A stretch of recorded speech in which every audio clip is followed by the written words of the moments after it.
Samarinda menjadi contoh sebuah ibu kota provinsi di Indonesia yang dikepung tambang batu bara. Bahkan 70% daratan provinsi Kalimantan Timur telah berubah menjadi areal pertambangan batu bara. Namun sayangnya keberadaan perusahaan tambang justru membawa dampak yang menyedihkan bagi warga Kalimantan Timur.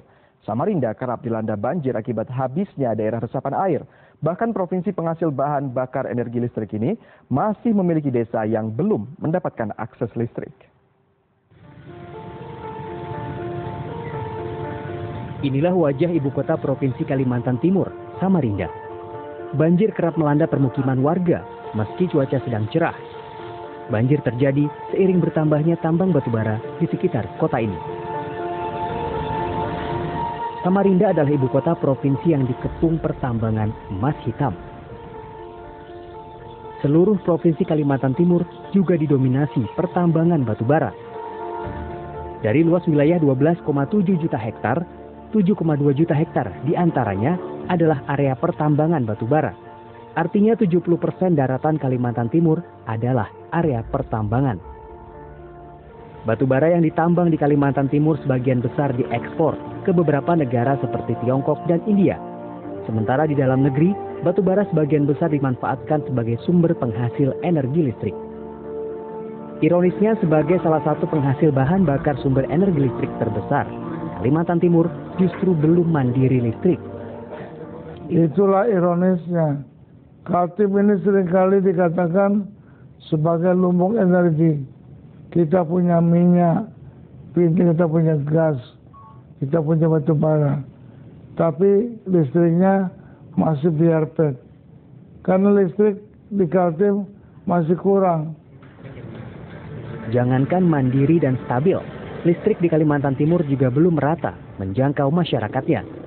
Bahkan tidak sedikit desa di sekitar tambang batubara yang belum teraliri listrik. Jumlah desa di Indonesia yang masih belum teraliri listrik masih lebih dari 2.500 desa atau 5,8 juta rumah tangga.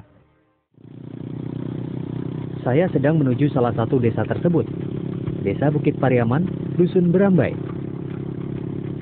Untuk dapat menjangkau dusun tersebut, saya melintasi jalan areal tambang batubara. Inilah akses terbaik masyarakat dengan kondisi jalan berpasir dan sesekali harus berpapasan dengan truk perusahaan tambang.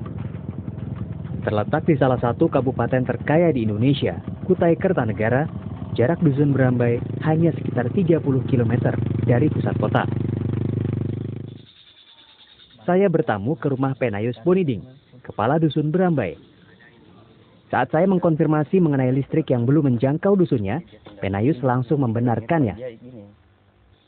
Saat ini jumlah keluarga yang masih bertahan di Dusun Berambai hanya 65 keluarga. Sisanya pergi mencari tempat tinggal yang telah teraliri listrik.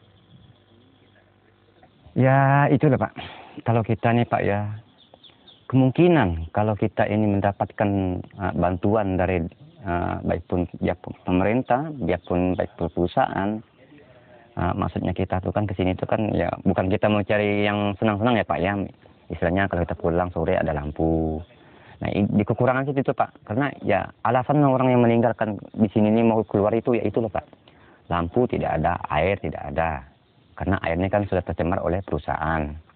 Nah biarpun kita nuntut, tapi ya namanya perusahaan Pak, ya pintar ya Pak ya seperti itu, jadi kita diamkan. Warga dusun berangsur pergi. Demikian juga dengan masa depan dusun ini. Satu-satunya sekolah dasar di Dusun Berambai perlahan juga ditinggalkan guru, bahkan siswanya. Hanya ada 6 siswa di sekolah milik pemerintah ini. Harapan besar warga dusun pernah beberapa kali benderang, yakni saat jelang pemilihan kepala daerah. Namun tak lama kemudian harapan itu kembali redup saat sang calon kepala daerah telah duduk di kursi kekuasaannya. Ya itulah Pak, kesedihan kita sini. Nggak lama orang memiliki desa, ya diimbinglah seperti itu. Pokoknya kami, kalau saya nanti jadi kepala desa, saya akan bikin ini. Sekali. Apa tuh? Dijelaskan ini-ininya tuh apa? Maksudnya jalan Berambai akan baik, disinalisasi. Waktu itu kalau nggak salah dikasih hanya 1 rokok kristal. Waktu itu kami royong Pak. Nggak jadi juga.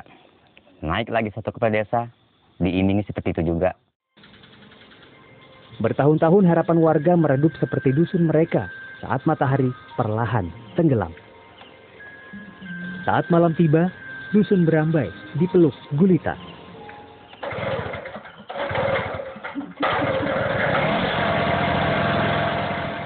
Beberapa warga yang memiliki generator mini, seperti keluarga John Lawing, masih bisa menikmati cahaya lampu. Risikonya mereka harus membeli bahan bakar minyak Rp22.000 untuk menghidupkan 3 lampu setiap malam. Harga yang jauh lebih mahal daripada yang ditanggung masyarakat seperti di Jakarta untuk menerangi rumahnya.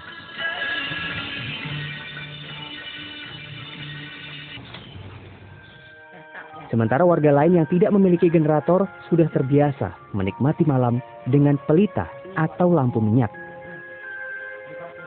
Inilah ironi dusun Berambai dan banyak desa lain di sekitar penghasil energi. Desa yang hampir mati karena terdesak pertambangan batu bara. Tidak ada lagi yang bisa dilakukan meski matahari baru saja pergi. Yogi Tujuliarto, Kalimantan Timur.